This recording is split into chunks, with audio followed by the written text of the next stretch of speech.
자, 오늘은 데이터에 대한 문제를 한번 다뤄보도록 하겠습니다. 특히 데이터의 문제를 다루기 위해서 RStudi오라는 프로그램을 사용해서 데이터 문제에 대해서 하나씩 한번 짚어보면서 데이터 검토를 해보도록 하겠습니다. 우선 이제 이렇게 RStudi오를 열어가지고 저는 이제 뭐 배경을 일부러 좀 검은색으로 했습니다. 흰색으로 하니까 주로 보시는 분들이 화면을 통해서 많이 보시는데 빛이 너무 하얘니까 눈이 아플 것 같아서 이렇게 검은색으로 했습니다. 양해해 주시고, 오히려 검은색이 좀 오래 보기에는 더 눈이 편한 것 같습니다. 자, 먼저 스크립트 창을 이렇게 열어 가지고요. 자, 여기에다가 제일 먼저 뭐 기본적으로 항상 뭐 습관적으로 이렇게 getwd 워킹 디렉토리를 가져와라 이 소리죠. 자, 이걸 한번 실행을 시켜보면 제 워킹 디렉토리가 여기죠. 아래 보시면 자, 요 폴더에 이 데이터라는 폴더 안에 나와 있습니다. 지금 제가 눌렀죠. 이렇게 나와 있습니다. 실행을 시키면 자, 이렇게 나와 있습니다. 자, 그래서 이제 제가 요 안에다가 어떤 데이터 파일을 만들어서 넣어놨냐면 여기다 적으면 안 되고 스크립트 창에다가 넣어야죠. test1.csv라는 파일을 만들어서 넣어놨거든요. 그래서 이제 얘를 불러오겠습니다.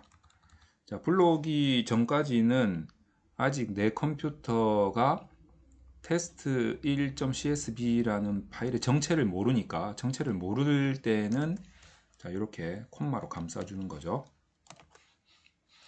자, 그래서 이 파일을 불러오는 함수 read.csv 함수를 사용해서 불러온 다음에, 항상 이제 컴퓨터 언어는 뭐를 불러오고 뭐 일을 수행하고 이러면 항상 변수에 담아야 되니까 저는 테스트라는 변수에다가 담아서 보관을 하도록 하겠습니다. 자, 그래서 이제 얘도 실행을 시키죠. 실행을 시켰더니 오른쪽 편에 데이터의 부분에 제가 테스트 변수에다가 데이터 파일을 담았는데 그 정체가 나오기 시작하죠. 270개의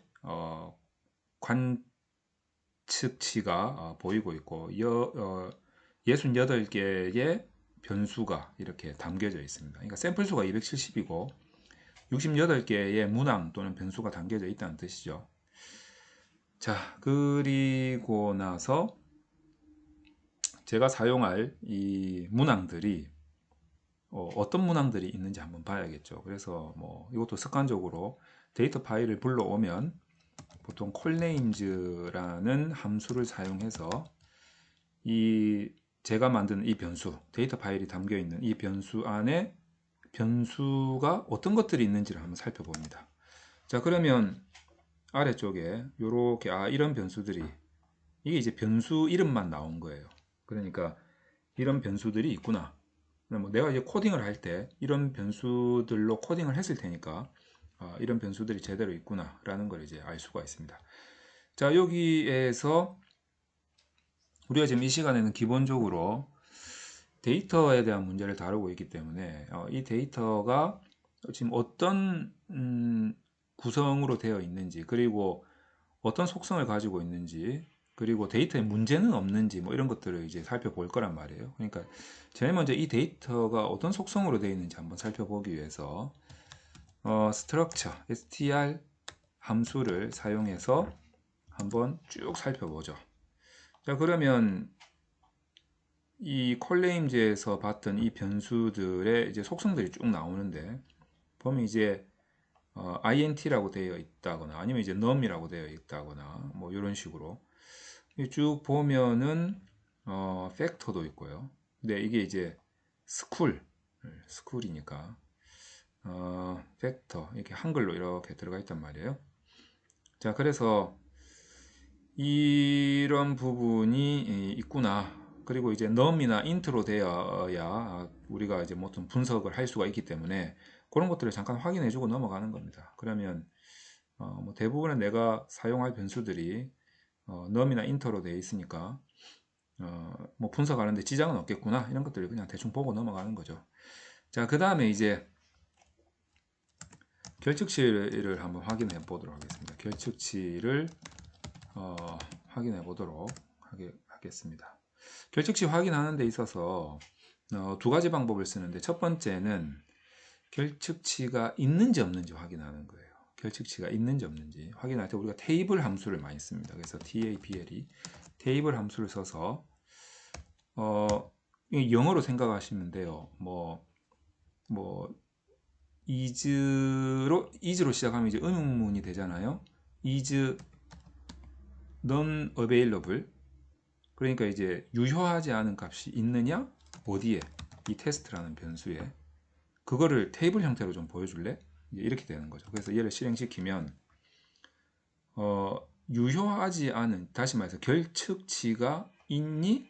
라고 물어봤는데 false, 아니? 라고 대답을 합니다. 이게 만약에 이제 true가 나오면 결측치가 있다라는 거죠. true 해서 3 이러면 결측치가 3개 있다. 이렇게 결측치가 있다 없다 몇 개 있다. 있다 없다 몇 개 있다. 이런 정보를 테이블 함수를 통해서 이제 알 수가 있죠. 자, 그런데 요때 이제 이거 말고도 우리가 이제 만약에 있다면 없으면은 뭐 그냥 넘어가면 되는데, 만약에 있다면 어떤 문항에 몇 개가 있는지 이제 그 정보도 알아야 될 필요가 있는 거죠. 자, 그래서 두 번째로 실시해야 될 게 뭐냐면, 만약에 있다 치면 true가 나왔다 이거죠. 그러면 어떤 문항 또는 이제 변수에 결측치가 있나, 요거를 이제 확인해 볼 필요가 있습니다. 그래서 요거를 하려면, 요거를 그냥 깔끔하게 한번 보려면 두 가지 패키지를 준비를 하는 게 좋은데, 자, 패키지 두 개를 준비하면 좋다라는 거죠. 어떤 게 있냐면, 하나는 대문자 HMISC라는 패키지 하나 하고, 그 다음에 pretty R이라는 패키지, 이렇게 두 개의 패키지를 준비하면 좋습니다. 그래서 이 두 개의 패키지를 인스톨하기 위해서는 install.packages 인스톨 패키지 하고, 아직 패키지에 대한 이름을 내 컴퓨터는 잘 모르잖아요 아직. 그러니까 이제 쌍따옴표를 해주는 거죠. HMISC 얘를 인스톨을 하고, 그 다음에 또 하나 더 인스톨을 하는 거죠. pretty R, 요 두 개의 패키지를 인스톨 합니다. 그래서 요 두 개를 이렇게 묶어 가지고 런을 딱 누르면 인스톨이 되겠죠. 근데 이제 저는 돼 있으니까 얘는 일단 주석 처리를 해 놓도록 하겠습니다. 저는 뭐 이미 돼 있기 때문에 그냥 주석 처리하고 넘어가는 거죠. 자, 인스톨을 했으면 이제 등록을 하고 사용을 해야 되니까 라이브러리 함수를 써서 이제 인스톨을 했기 때문에 내 컴퓨터는 HMISC나 prettyR이 뭔 줄 안단 말이죠. 정체를 아니까 쌍따옴표를 쓸 필요가 없죠. 그래서 그냥 바로 HMISC 이렇게 등록을 하고 pretty R이라는 패키지도 등록을 합니다. 그래서 이 두 개를 선택을 해서 런을 누르면 아래에 이렇게 지금 패키지를 등록을 하고 있죠. 등록이 다 됐습니다. 자, 그러면 이제 어떤 문항에 몇 개의 결측치가 있는지를 한번 확인을 해 보도록 하겠습니다. 그때 사용하는 게 describe 함수입니다. describe, 자, 테스트 변수에 적용을 시켜서 한번 실행을 시켜 보도록 하겠습니다. 지금 우리는 결측치가 없기 때문에 유효한 사례수가 270으로 나오는데, 여기 이제 만약에 결측치가 있다면 결측치가 어느 변수에 몇 개, 뭐 예를 들어서 xb1 변수 문항에 몇 개 이렇게 옆에 오른쪽 옆에 나온단 말이에요. 이제 그거를 보고 결측치가 있구나 라는 것을 확인을 할 수 있는 거죠. 자, 그럼 이제 결측치가 만약에 x 제일 처음에 나오는 거 x의 1 문항에 결측치가 뭐 몇 개가 있다 이거죠. 있다면, 만약에 있다면 결측 값을 구해 가지고 대입을 해야죠. 자, 요때 우리가 많이 사용하는 결측 값이 평균 값입니다. 그래서 XA1 문항의 평균 값을 한번 구해 보도록 하겠습니다. 평균이 이제 min이니까 mean, min 함수를 사용을 하게 됩니다. min 함수를 사용하는데 이 테스트 변수 안에 어떤 데이터 안에 할 때 우리가 달러 표시를 쓰게 되죠. 그리고 x1, xa1 변수 문항의 평균값을 구하는데 지금 여기에 결측치가 있단 말이에요. 그러면 그 결측치를 빼고 나눠야 될 거잖아요. 그러니까 그 결측치 non available을 remove 시켜라 이거죠. true 한 다음에 평균값을 구해라. 구해보면 밑에 나오지 않습니까? 4.08515. 자, 이 4.08515라는 XA1 문항의 평균값이 나오게 됩니다. 그래서 이 4.08515라는 평균값을, 결측값을 XA1 문항의 결측치에 대입을 해줄 거란 말이죠. 자, 그렇게 해서 테스트라는 변수 안에 있는 XA1에다가 대입을 시킬 건데 if else라는 함수를 사용합니다. 만약에 라면 이라는 함수죠. 만약에 is not available, 만약에 결측치가 있다면 어디에?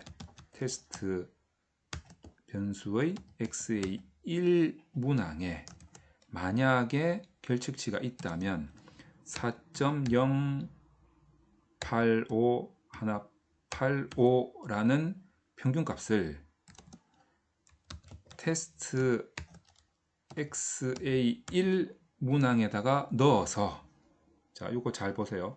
if else의 함수는 만약에 이 문항에 결측값이 있다면 이 값을 이 문항에 넣어라 이거죠. 그래서 여기에다가 대입을 시켜줘 이 말입니다. 그래서 얘를 실행을 시키면 결측값이 결측되어 있던 그 장소에 들어가 있을 겁니다. 그리고 나서 다시 한 번 더 describe 함수를 사용해서 확인을 해보면 결측치가 없어져 있을 거예요. 자, 그런 식으로 해서 결측값을 처리할 수가 있습니다. 자, 그리고 나서 이제 결측값이 다 처리가 되고 나면 그 이후에 정규성 검사를 하게 되죠. 자, 정규성 검사를 하게 되는데 요거는 경우의 수를 좀 나눠서 우리가 생각을 해볼 필요가 있어요. 자, 그래서 정규성 검사는 경우의 수를 좀 나눠서 생각을 해야 되고 곧바로 이어지는 이상치 검사에도 또 경우의 수를 나눠서 생각을 해봐야 되기 때문에 이 부분에 대해서는 제가 좀 길게 설명을 드려야 될 것 같아요. 그래서 잠깐 여기서 멈추고 2부에서 다시 정규성 검사를 실시해 보도록 하겠습니다.